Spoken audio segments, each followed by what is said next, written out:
Hello everybody, welcome back to my YouTube channel.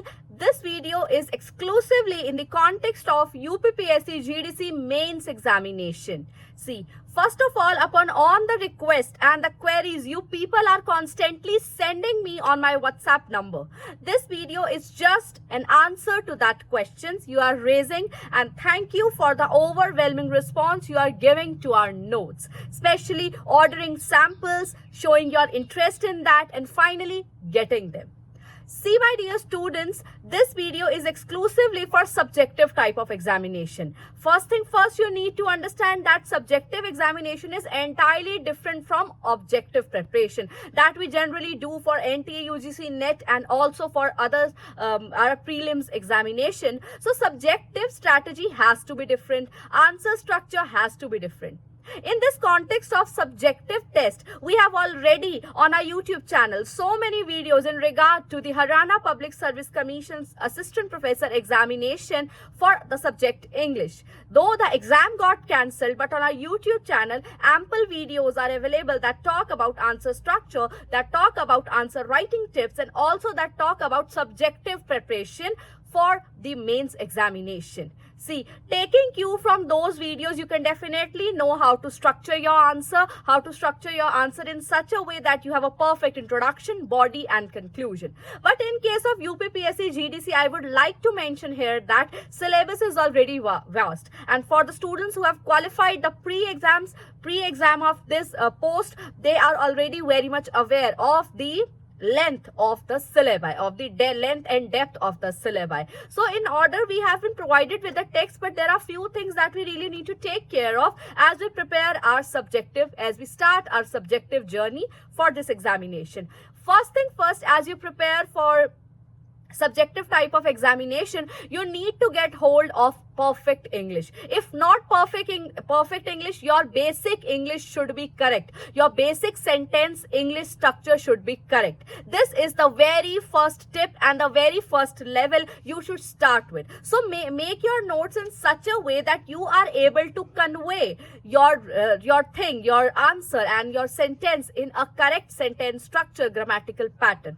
And if you are somebody who is blessed with good answer writing skills, you must practice academic writing, wherein you know you are keeping a balanced approach and writing your answer. I am attaching the sample of the way I have written the wasteland on my own, completely original, using the actual authentic sources. I have made this complete wasteland answer with adding prefix and suffix. You can definitely write because that's an important poem. I am attaching the sample here for you to see on the screen. Herein I have used the academic language, and secondly I have used quotations that have directly taken from the text. So it is very much important for you people to do the canonical study, the in-depth study, the quotation study, the critical study. In order, you need to procure important lines, important remarks, and important critical commentary upon the canonical works. Right, you know that Duchess of Malfi is important, you know Dr. Faustus is important, and you know Paradise Lost is important, Wasteland is important. You need to procure quotations, the representative quotations, and even phrases to make your answer look more academic.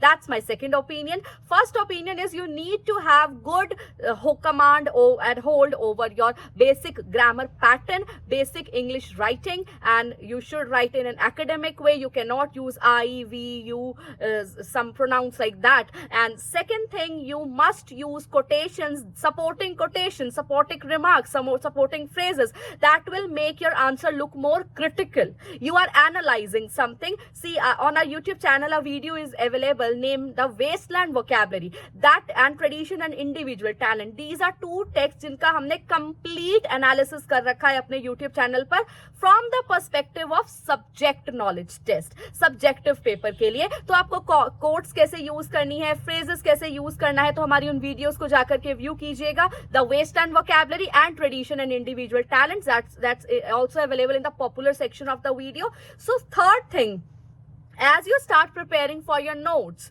make sure you start doing answer writing practice as soon as possible. Make your pen going. आप wait मत कीजिए कि date announce होगा आप answer writing practice start करेंगे. अगर आज से ही आप आंसर राइटिंग प्रैक्टिस अपने ऑलरेडी नोन टॉपिक्स की स्टार्ट करते हैं, आपकी हैंड राइटिंग में इम्प्रोवाइजेशन होगा. सी इन दिस टेक्नोलॉजिकल वर्ल्ड हमें लिखने की आदत जा चुकी है. अगर लिखने की आदत भी है तो इतनी नहीं है कि हम वन सिटिंग में 3 आवर्स का पेपर लिख सके, क्योंकि हमारी एमए ऑलरेडी कंप्लीट हो चुकी है, ग्रेड एंड पोस्ट ग्रेजुएशन हम ऑलरेडी कर चुके हैं. जो अपने लिखने की हैबिट है उसे फिर से रीडेवलप करना है. आपकी हैंड राइटिंग इंप्रोवाइज होगी. आपकी स्पीड लिमिट, अब स्पीड लिमिट से मैं अपने फोर्थ सजेशन पर आती हूँ कि जितना भी लिखिए स्पीड लिमिट को ध्यान में रखते हुए लिखिए. आपका क्वेश्चन या तो 8 मार्क्स का आएगा या फिर 12 मार्क्स का आएगा, तो उतने ही मिनट्स में आपको एक आंसर डिवाइड करना है और लिखना है. Time limit, speed limit, time management पे बहुत ज्यादा ध्यान देना है. और लास्ट थिंग, जो लास्ट टिप मैं यहाँ पर देना चाहूंगी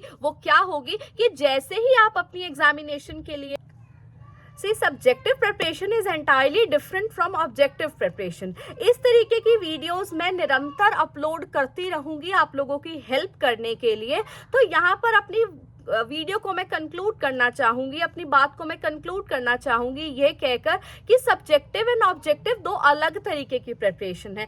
क्योंकि आज आप सब्जेक्टिव प्रिपरेशन करने वाले हैं तो बिकॉज इस एग्जाम के स्टैंडर्ड को आप समझिए, एकेडमिक लैंग्वेज की वैल्यू को आप समझिए, आप साथ में ये समझिए कि कोटेशन, फ्रेजेस, सपोर्टिंग कोटेशंस आपके आंसर को एक रिसर्च आर्टिकल की तरह, एक एकेडमिक पेपर की तरह उसको शो करेंगी. तो जब भी आप अपने नोट्स बनाने के लिए बैठेंगे तो टेक्स्ट का एनालिसिस जरूर कीजिएगा.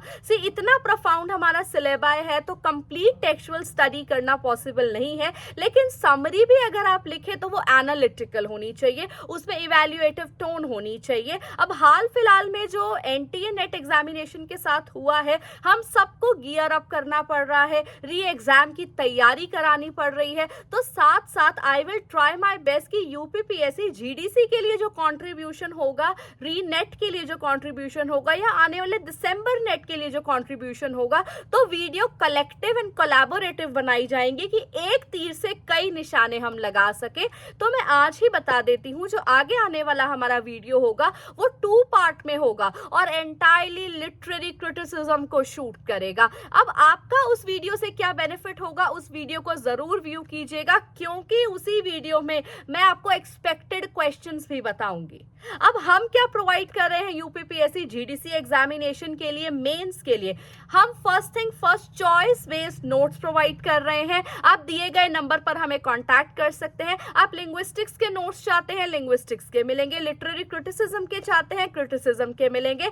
किसी पोइट्री के सेक्शन के चाहते हैं तो पोइट्री के सेक्शन के मिलेंगे. वेस्टलैंड के चाहते हैं, पैराडाइज लॉस्ट के चाहते हैं, आप ऐसे में ट्रेडिशन एंड इंडिविजुअल टैलेंट के चाहते हैं, ट्रांसलेशन स्टडीज के चाहते हैं, वुमेन स्टडीज के चाहते हैं, तो आपके नीड बेस्ड नोट्स मिलेंगे. और वो नोट्स इंटरनेट कॉपी नहीं होंगे, हेल्प जरूर ली जाएगी इंटरनेट की सोर्सेज से, लेकिन उन्हें मैं खुद पेन डाउन करूंगी. ओरिजिनल होंगे, अलाइंड होंगे, एकेडमिक स्टैंडर्ड के होंगे, स्ट्रक्चर को फॉलो करेंगे. आपको प्रीफिक्स सफिक्स को मिक्स एंड मैच कर करके सिर्फ अपने आंसर को स्ट्रक्चर करना है. देखिए, असिस्टेंट प्रोफेसर एग्जामिनेशन में सीधा ये क्वेश्चन तो आने से रहा कि आप डचेस ऑफ मैल्फी के मेजर कैरेक्टर्स या major plot line, major structure के बारे में बताइए कि वो ट्रैजिक कैसे है. अब यहाँ पर ये क्लबिंग कैसे करते हैं उसे भी हम समझेंगे, कैसे असिस्टेंट प्रोफेसर लेवल के सब्जेक्टिव एग्जामिनेशन में क्वेश्चंस को, यूनिट्स को, टर्म्स को क्लब किया जाता है,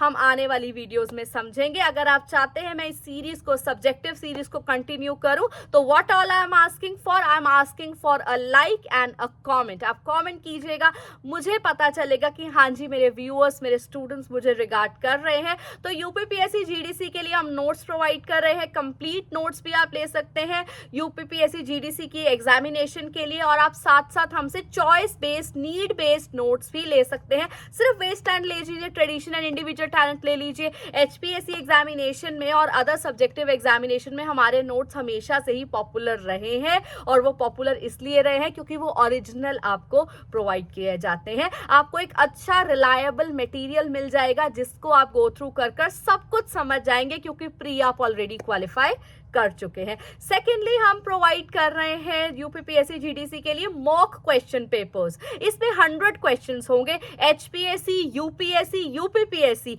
में से छांट कर क्वेश्चन निकाले जाएंगे जो कि आपके सिलेबस पर अलाइंड होंगे, ताकि एक अच्छी हैंड्स ऑन 100 क्वेश्चन की प्रैक्टिस आप आराम से बैठकर अपने घर पर कर सके। मेंशन किया जाएगा ये यूपीपीएससी में से लिया गया है या यूपीएससी में से लिया गया है या एचपीएससी में से लिया गया है, किसके पीवाईक्यूज में से आपका मोस्ट इंपॉर्टेंट जो सिलेबस रिलेटेड क्वेश्चन है उसे एडजस्ट कर दिया जाएगा, और साथ साथ हमारी जो इंटेलेक्चुअल नॉलेज है उसे मर्ज कर भी आपको मॉक क्वेश्चन प्रोवाइड किए जाएंगे। 100 क्वेश्चन होंगे।